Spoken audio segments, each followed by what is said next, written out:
dictatorshipkii Muuse Biixi ahaa haystay gobolada waqooyi ee madaxa uga taagnaa ay rabeen inuu la goosto ama gumaysto gobolada waqooyi ayaa markii reer Raas Caana ay tuseen in la iska celin karo bulshada reer Somaliland ama gobolada waqooyi ayuu wuxuu xalay soo duubay cod uu sheegay in dadka siiba dadku isku jireen beesha daarood si aad ah loo beegsado ka bacdina madaxa looga istaagay dadka oo dadka la rabaayadeeyo cod sir ayaa laga soo helay asagii taliyihiisa oo cod isweydaarsanaya ila dhageysta bal codkan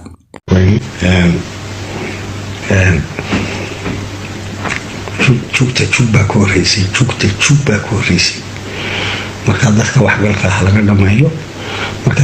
galka laga dhameeyo dumarkan iyo ciyaalkan dhagaxa tuwaya way joojinayaan dhagaxa way joojinayaan dadka wax galka muddo markay joogaanba laba saddex qof ee dadka ama shirin kara ama wax sheegi kara waxa laga takhaluso sirdoonku si fiican u shaqeeyo sidaas marka dambana meesha dad baynu ku beeraynaa laascaanood marka hore inaga iska lahayn ama guriga nimankaas ay degan yihiin dee jugba ku horeysay arxan yaa loo gelin nimanka hadda la kaleed kuwii halkan joogay ee shaqaalihii inoo shaqeynayay halkan joogay wasiir ku sheegayay meeshan joogay xogaa lacaga loo dhiibo ha kala yar dejiyaan lacag la siiyo dadkan waa dad marka wax ay cunaan way ilaa wixii maray marka waynu ka dhamaynayna dhulka hadii ilaahay dad baynu ku beeraynaa xitaa in ku guriyayna bilaabayna inuu laascaanood ka dhisno hoos bay u socdaan marka madaxweyne hawsha saasay ku soconaysaa sirdoonku si fiican bay u shaqeynayaan kaahin baa sidaa yidhi iyo Muuse sidaa yidhi wax macnaha ay samaynaysaa ma jiro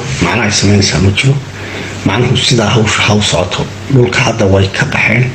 waxaana dabadaha u yaaceen waxaana mashaas iyo Itoobiya isku shubeen marka dhulka waa in laga dhameeyo nimanka waliba dadkooda wax galka waa in laga dhigo sirdoonku si fiican buu hayaa marka sidaas weeye dumarka markay daalaan takale dumarka waxa weeye imika dhalinyaradan ku niri sirdoonka talooyin badan baan la wadaagno waxaan ku niri gabdhahoodana guursada si ay booqiyo qaylada u daayaan dadka wax galka dhalinyarada wax galka iyo dadka la burka iyo waxaasoo dhan jugba ku horeysay way soconaysaa madaxweyne way soconaysaa hawshan si fiican bay hawshu socotaa waa la soo afjarayaa dadkan markaasaas weeye kuwiina xumaaye dugaaga ay halkan joogay hargeysana waanu xogaa lacag baan yaan u qaybino waxaan ku dadkiina oo dejiye marka hawshu way soconaysaa madaxweyne way soconaysaa si fiican bay u soconaysaa dadka wax galka waa laga dhamaynayaa magaalooyinka oo dhan waxaan rabnaa in sirdoonka loo badiyo oo waxa weeye dadka wax galka waxna ay ka qaxaan waxna ay gacanteena aakhira loo diro marka saas weeye madaxweyne wax kale jira ma jiraan waxaana waa iska hadlay dumarka ayaa meel dhagax tuurayaan